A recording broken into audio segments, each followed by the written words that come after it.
अस्सलाम वालेकुम व्यूवर्स, आप कैसे हैं? उम्मीद करता हूँ आप खैरियत से होंगे। तो आज हम आपको इस वीडियो के अंदर बताएंगे कि सोशल मीडिया पर एक वीडियो वायरल हो रही थी जिसमें ये बताया जा रहा था कि जब वैक्सीनेशन हो जाती है तो उसके बाद कोरोना हो जाता है। तो उस कोरोना के क्या असरात होते हैं वैक्सीनेशन होने के बाद, यानी कि अगर हम कोरोना की वैक्सीन लगा लेते हैं तो फिर भी कोरोना हो जाता है, लेकिन वो कोरोना कितना इफ़ेक्टिव है। अगर हम वैक्सीन नहीं करवाते और वैक्सीन से पहले जब अगर हमें कोरोना होता है तो फिर उसके क्या असरात मुरतब होंगे। तो इस हवाले से आज ये वीडियो में हम आपको बताएंगे, वो प्रॉपर हम आपको बताएंगे कि किस तरह इस वीडियो को लाजमी एंड तक देखिएगा, और वीडियो जो वायरल हुई है वो भी हम आपको दिखाएंगे। तो चलते हैं वीडियो की जानिब। तो सबसे पहले ये देखिए, ये आपको जालेनुमा नज़र आ रहा है, ये कोरोना है। ये हम जो आपको एक्सरे दिखा रहे हैं ये 3D CT है फेफड़ों का।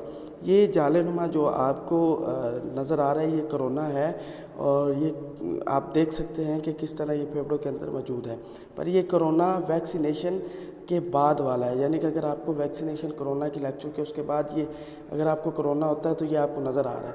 और वैक्सीन लगने से पहले जब कोरोना होता है तो किस तरह का आपके फेफड़ों पे असर करता है, ये देखिए।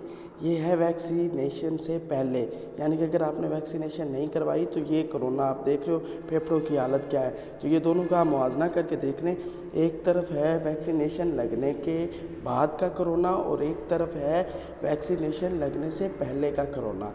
ये दोनों तस्वीरें आपके सामने नज़र आ रही हैं। तो अब आपने फैसला करना है कि आपने वैक्सीनेशन के बाद, क्योंकि जो वैक्सीनेशन से पहले वाला कोरोना है उसमें इंसान की डेथ हो जाती है, वो मर जाता है, और वैक्सीनेशन के बाद वाला कोरोना होता है तो वो इतना इफेक्टिव नहीं होता।